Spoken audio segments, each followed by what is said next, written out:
So as I was saying before, I got a phone call and it interrupts the video, and I don't have time or effort to edit two videos together, and actually might get more views based on having two different videos as well. So it works in my favor, unless folks want to sponsor and I can put in extra work. Anyway, but I appreciate that.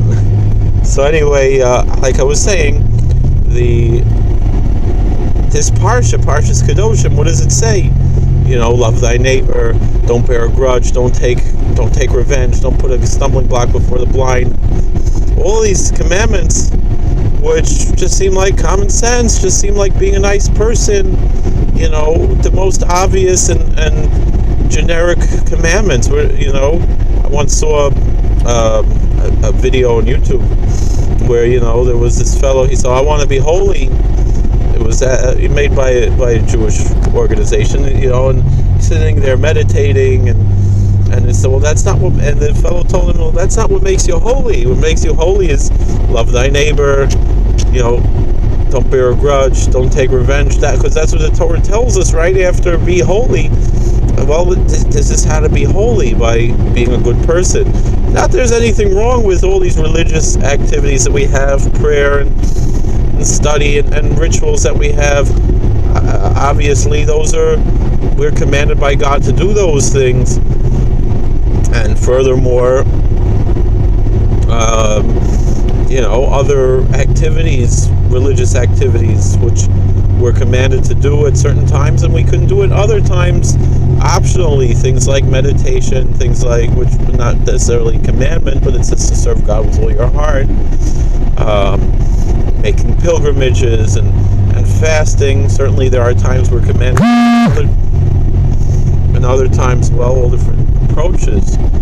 We might not be commanded, but folks do it as a religious exercise. Now, all these things are fine. They help us to gain a perspective, and when they're commanded by God, of course, they're mitzvahs that we're obligated to do. And sometimes when it's not, and we choose to partake on a pilgrimage or fasting or meditation and things like that. These are all good and fine, but that's not what makes you holy.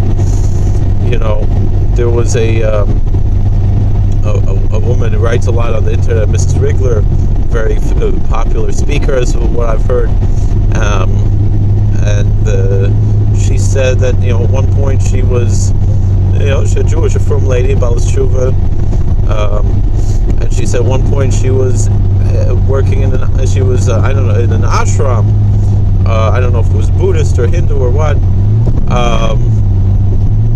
And she said she was meditating very intently, and then someone came in and interrupted her meditation, and she said she got very angry.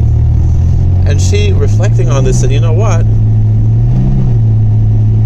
All that meditation did not change her life. It did not make her a person who was changed by it. And so what was the point of it? As opposed to, now she's frum and she does mitzvahs and she's married to a rabbi, a Talmid Chacham, she lives in Yerushalayim, and she does all these mitzvahs, and these have actually changed her life, because, she has her kids, and let's say she pours cereal for her little baby boy, and with milk and stuff, and he knocks it over and makes a mess all over the floor, and yet she doesn't get angry.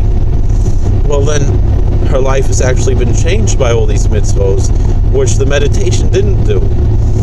And so there's a power in keeping mitzvos, like it says, in Parshas B'chukosai, if you walk in my commandments and so forth, and my laws, then I'll give peace in the land. It doesn't only mean peace on a national level, even the personal level.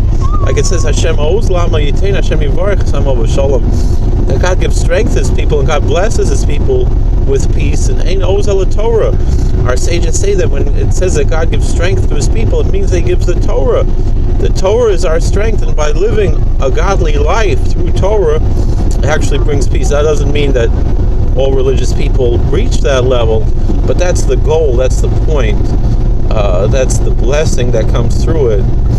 quite often when there is something lacking, it's generally a sign that there's also something lacking in the Torah. Unless a person is, his approach is to utilize anger for a holy purpose, and generally, like the Satmar Rav says, if someone is always angry, then they can't really be a zealot. But if someone is generally happy and a pleasant person, and he only uses anger when it's for the glory of God, so then that person can be a true zealot. That's what we see King David says in Psalm 139, Chakreini kel dalevavi, seek me out, God, know my heart. Derech oitzev bi, am I generally an angry person? Guide me on the eternal path, on the path of the world. So all these things teach us the power and the importance of just living a normal life, being friendly, being happy, and living just a plain, normal, ordinary life, just being normal. This is what really holiness is all about. But once in a while, you want to fast to get a perspective. You want to go on a pilgrimage to have time to think. All those things are well and good, and even encouraged at certain times for certain people when they feel they need it spiritually. But or perhaps there's some special Eis Ratzon, some special time, a yahrzeit or something, or a particular holiday that they want to embrace these times. That's all well and good, but that's not the be-all and end-all. That's not what makes you holy. It might make you religious, but doesn't necessarily make you holy. And this is what we're commanded to do. And I tend to say that that's what it means when the Ramban says, you should sanctify yourself. When it says Kedoshim to you, it means you should sanctify yourself in that which is permitted to you. Which means that even though one is allowed, by the letter of the law to be a glutton or to have many wives and all these things, but by the spirit of the law and by the word of the law of Kedoshim to you, it would seem, according to the Ramban, that would be a problem to be a novel Rishus Torah. That's one aspect, to be, a glutton or otherwise improper within the permission of the Torah. But there's much more than that. To make yourself holy in that which is permitted to you means, I think we could say, that when you're doing things that are permitted,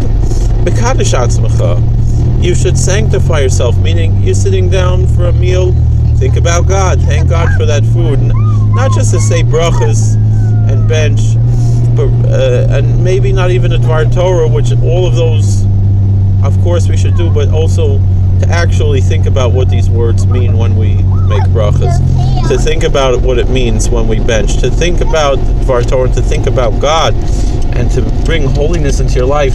When you engage in things that are totally permitted, they're not necessarily a mitzvah. I often say other things, entertainment and pastime type of things, if they're mutar lach, they are permitted. They might not be, they're, a davar rishus.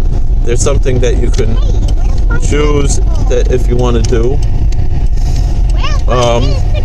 But mekadosh atzmacha b'mutar lach, sanctify yourself in that which is permitted to you, meaning when you're engaged in these pastimes, bring a little bit of holiness into it. Thank God for the pleasure and the enjoyment of, whatever you enjoy, music or comedy or sports or whatever it is. I'm personally not a sports person myself, but I understand a lot of folks like it. And, that's, if they are fans of it, maybe could bring some musar into it. Sometimes there's a musar haskel that you can bring out of some interesting story or something. All kinds of things. Now, we could take this a little further. Mekadosh atzmecha b'mutar lach, also Kedoshim to you. What does it mean, Kedoshim to you? Today is the yahrzeit of one of the greatest Hungarian tzaddikim of the early 20th century and late 19th century, Rabbi Kedoshim, and many people making a pilgrimage today to his grave. Now, Rabbi Shaila, he was a holy man, a miracle worker, but he didn't present himself like that. He presented himself with genuine humility, and genuine care, and genuine love. And the story is often told that when all the other Rebbes on Rosh Hashanah, just before Tekiyah Shofar, what are they engaged in? Meditations and yichudim and kavanas and all kinds of things, and the mikveh and all these things which are all well and good and tremendous and holy. What was Rabbi Shaila doing? Shaila, who was more famous than a lot of these other tzaddikim and known more as a miracle worker, what was Rabbi Shaila doing? He was cutting the cake for the folks, so they should have something good to eat and not have to wait when when they were done with the services, and in a way really a holier act. I used to work at a pizza shop, and I said,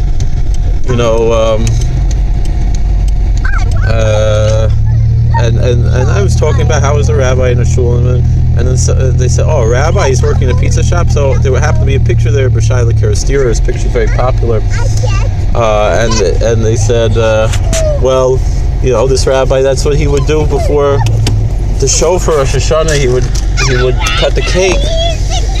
And so, who walks in just after that is one of B'Shaila's Einaklach.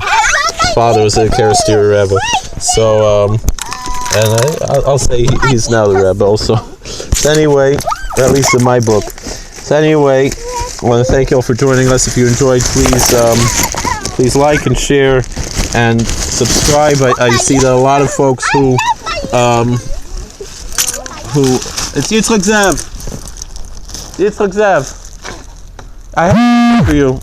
So see a lot of folks who watch our videos are not subscribers, so please subscribe and share and like and comment it. And please, if you have a question for next week, please share it with us. Thank you very much, and have a very happy day. Take care.